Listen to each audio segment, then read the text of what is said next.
यह वीडियो आप देख रहे हैं, इसका मतलब यह है कि आप डेलाइट ट्रस्ट के कॉलेज लिस्ट को ढूंढ रहे हैं। आप जानना चाहते हैं कि ट्रस्ट द्वारा बच्चों का एडमिशन देश के किन किन कॉलेजों में कराई जाती है।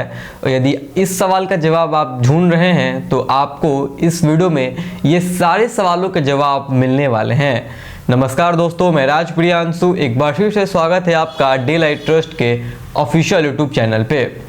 अभी हमारे हेल्पलाइन नंबर पे और जो बच्चे ट्रस्ट के बारे में पहली बार जानते हैं उनके मन में ये सवाल ज़रूर आता है और वे ये डिमांड करते हैं कि हमें कॉलेज लिस्ट की सूची दीजिए। हमें बताइए कि डेलाइट ट्रस्ट मेरा एडमिशन यानी हमारा एडमिशन कौन से कॉलेजों में करा सकती है और कौन से कॉलेजों में हम अपना एडमिशन ट्रस्ट के थ्रू करा सकते हैं। तो आज की इस वीडियो में हम आपको बताने वाले हैं कि ट्रस्ट आपका एडमिशन कैसे कॉलेजों में और कहां पे कराती है।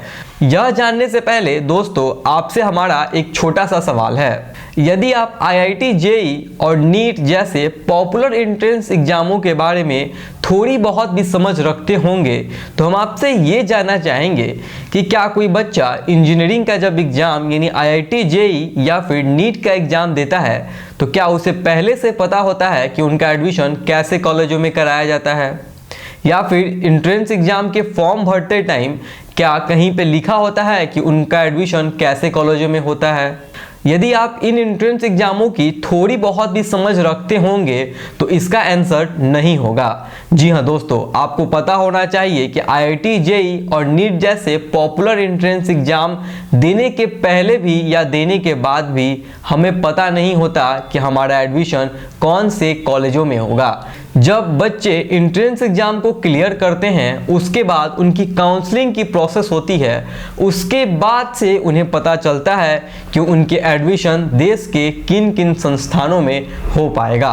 तो दोस्तों ये आप बताइए कि फिर हम कैसे ये बता सकते हैं कि डेलाइट ट्रस्ट आपके एडमिशन कैसे कॉलेजों में और कौन से कॉलेजों में करा सकती है। हम ये ज़रूर बता सकते हैं कि आपके एडमिशन कौन सी यूनिवर्सिटी के अंदर होने वाली है। जी हाँ दोस्तों, यह चीज़ जानने से पहले आपको जान लेनी चाहिए कि हमारे भारत देश में कितने तरह के यूनिवर्सिटीज़ हैं। दोस्तों पहला यूनिवर्सिटी है सेंट्रल यूनिवर्सिटी यानी केंद्रीय विश्वविद्यालय। सेंट्रल यूनिवर्सिटी एक ऐसा यूनिवर्सिटी है जो केंद्र सरकार द्वारा चलाई जाती है। दूसरा है स्टेट गवर्नमेंट यूनिवर्सिटी यानी हमारे भारत देश में जितने भी राज्य हैं उन राज्यों के अंदर भी राज्य सरकार द्वारा कॉलेजेस चलाई जाती हैं जिनको हम स्टेट गवर्नमेंट यूनिवर्सिटी कहते हैं। और दोस्तों इसके बाद आता है प्राइवेट और डीम्ड यूनिवर्सिटी यानी यह किसी पर्टिकुलर व्यक्ति द्वारा चलाया जाता है जिसकी फीस स्ट्रक्चर, कोर्स और सिलेबस पूरी तरह से स्वतंत्र होते हैं। यानी जिन व्यक्तियों द्वारा प्राइवेट या डीम्ड यूनिवर्सिटी चलाए जाते हैं वे इनका फीस, सिलेबस, कोर्स निर्धारित करते हैं। आपको एक बात और बता दें हम कि डेलाइट ट्रस्ट किसी भी छात्र एवं छात्रा का प्राइवेट या फिर डीम्ड यूनिवर्सिटी में न ही नामांकन कराती है न ही नामांकन कराने की सलाह देती है। साथ ही वैसे छात्रों की भी कोई मदद नहीं करती है जो छात्र प्राइवेट या डीम्ड यूनिवर्सिटी में पढ़ाई कर रहे होते हैं। तो आपके मन में ये सवाल जरूर आ रहा होगा कि फिर डेलाइट ट्रस्ट हमारा नामांकन कौन से यूनिवर्सिटी में कराती है। तो आपको अब हम बता दें, हमारी trust state government affiliated university के अंदर जितने कॉलेजेज आते हैं उन्हीं कॉलेजों में बच्चों का एडमिशन उनके कॉलेज फीस की पूरी जिम्मेदारी लेकर के कराती है। जी हाँ दोस्तों, बच्चों का एडमिशन स्टेट गवर्नमेंट यूनिवर्सिटी के अंदर जितने कॉलेज अफिलिएटेड होते हैं उन्हीं किन्हीं एक में से बच्चों का एडमिशन होता है। लेकिन इससे पहले बच्चों को किस राज्य में पढ़ाई करनी है और कौन से कोर्स को करनी है ये दोनों चीज़ों को पहले सेलेक्ट करना होता है। उदाहरण से समझें, यदि कोई बच्चा किसी राज्य में पढ़ना चाहता है तो सबसे पहले उसको कोर्स सेलेक्ट करना होगा कि वो कौन से कोर्स को करना चाहता है।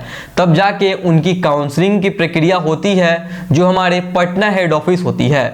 बच्चे जब काउंसलिंग की प्रक्रिया में बैठते हैं तब उनको बताया जाता है कि जिस स्टेट में वो पढ़ना चाहते हैं उस स्टेट के स्टेट गवर्नमेंट यूनिवर्सिटी के अंदर जितने कॉलेज एफिलिएटेड होते हैं उनमें बच्चों का एडमिशन उनके कॉलेज फीस की पूरी जिम्मेदारी लेकर के होता है। जी हाँ दोस्तों, आप जिस कॉलेज में पढ़ेंगे उस कॉलेज की पूरी ट्यूशन फीस की रिस्पॉन्सिबिलिटी हमारे डेलाइट ट्रस्ट की होती है, जो आपको भविष्य में कभी लौटाना नहीं है। और यह ना तो कोई क्रेडिट कार्ड योजना है, ना ही कोई एजुकेशन लोन है कि कल को इसे आपको वापस करना होगा।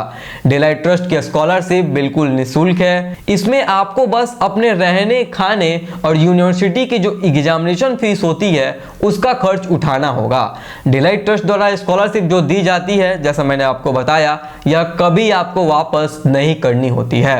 एक बात और हम आपको बता दें कि डेलाइट ट्रस्ट द्वारा जो बच्चों का नामांकन होती हैं वो स्टेट गवर्नमेंट यूनिवर्सिटी से एफिलिएटेड कॉलेज में होती हैं, और उस कॉलेज में जो 15% सीट्स होता है उसी पे हमारी डेलाइट ट्रस्ट आपका एडमिशन कराती है। तो दोस्तों, उम्मीद करते हैं कि आप समझ पाए होंगे कि डेलाइट ट्रस्ट आपका एडमिशन कौन से यूनिवर्सिटी में और कौन से कॉलेज में कराती है। यदि आपके मन में अभी भी कोई सवाल है तो आप हमारे हेल्पलाइन नंबर पे कॉल करके पूरी जानकारी ले सकते हैं। एक बात और आपको हम बताना चाहते हैं, यदि आप एक ऐसे छात्र हैं जो 12वीं का एग्जाम इस बार यानी 2024 सेशन में पास करने वाले हैं, तो आप हमारा रजिस्ट्रेशन फॉर्म फिलअप करके अपने सीट को सिक्योर करके अपने कॉलेज फीस की पूरी जिम्मेदारी डेलाइट ट्रस्ट को दे सकते हैं। जी हाँ दोस्तों, 2024 सेशन में यदि आप एडमिशन लेना चाहते हैं तो ट्रस्ट का रजिस्ट्रेशन फॉर्म भरने का पोर्टल ओपन हो चुका है। आप हमारे वेबसाइट और हेड ऑफिस आकर इस रजिस्ट्रेशन फॉर्म को फिलअप कर सकते हैं और अपने सीट को सिक्योर कर सकते हैं। अगर यह वीडियो आपको इन्फॉर्मेटिव लगी हो और इस प्रोसेस को आप आसानी से अगर समझ पाए होंगे तो इस वीडियो को जरूर लाइक करें और साथ ही इस वीडियो को उन छात्रों के साथ भी शेयर करें जो जानना चाहते हैं कि डेलाइट ट्रस्ट उनकी एडमिशन कौन सी यूनिवर्सिटी में कराती है और उसके जुड़ने के लिए क्या प्रोसेस है। तब तक बने रहिए डेलाइट ट्रस्ट के साथ। मिलते हैं अगले वीडियो में। बहुत धन्यवाद।